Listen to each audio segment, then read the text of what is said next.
My name is Imam Taymullah Abdur-Rahman, and I've spent about 10 years as the Muslim chaplain for the Massachusetts Department of Correction. And I guess what I've learned about sharing space is that you're in an environment where men have never learned alternatives to violence. They've never learned negotiation. So your first job is to model civil discourse. That's when you engage with the correctional officers. That's when you engage with the administration. But perhaps most importantly, that's when you engage with the faith practitioners that are surrounding you in shared spaces. So I know that they're watching me when I engage with the rabbi and say good morning, or when I even disagree with the pastor about a logistical issue.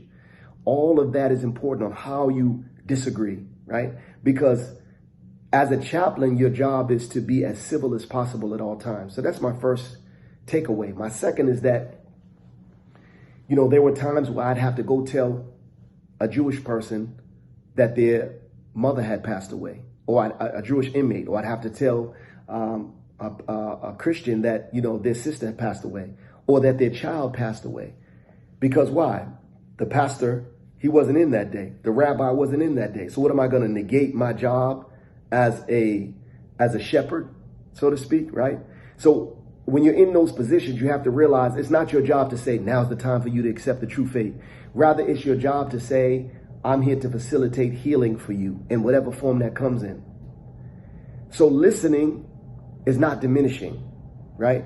Learning to share space with others does not compromise your own faith.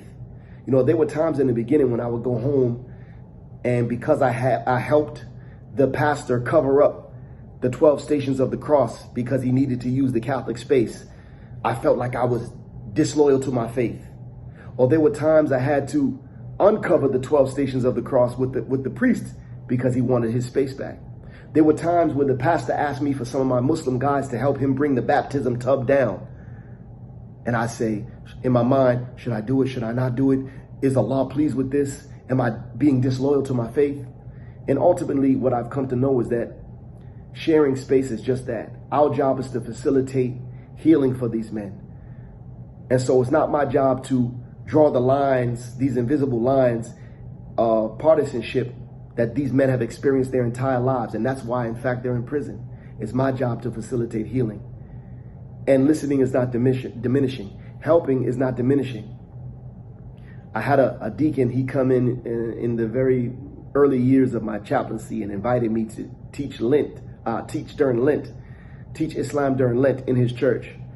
And this blew my mind, and this was my first door into interfaith work.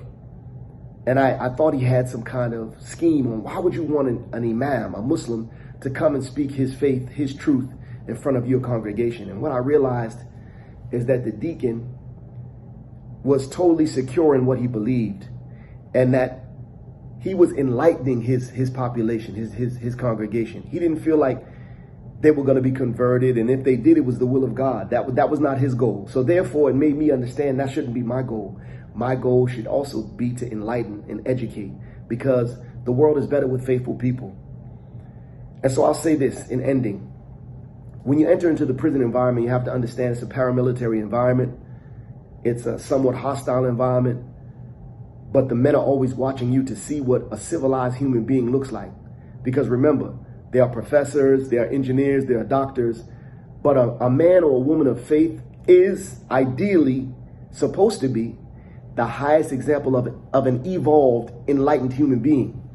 And if you come in that environment strutting your stuff, Quran thumping or Bible thumping, it's not going to work. And people will see through that. I had a man come to me once, a Muslim man, and tell me in the early stages, maybe the first year, he told me that, he said, listen, you have to come in here with light. You're the only light we get. This is the place of darkness. So when you come in here and you speak negatively about other traditions or other people, it's darkness upon darkness. And we need light from you. Taught me a valuable lesson. Wherever I go, my job is to spread healing, nurturing, love, and light. And so I'll end by saying what you believe probably won't change. It never changed for me in my 10 years of work inside the prison system. But how I believed has changed. How my belief shows up in the world has changed. And over time, through the maturation process, through the process of exposure and experience, We all learn to grow and to be comfortable in our skin and to be comfortable in our space and to learn to listen and learn that listening is not diminishing. And this is all part of, I believe, the plan of God, that we share space together and we show respect and we model this kind of civil discourse. So I think those experiences were invaluable, because without those experiences, you never learn what works and what doesn't. You never find out who you really are.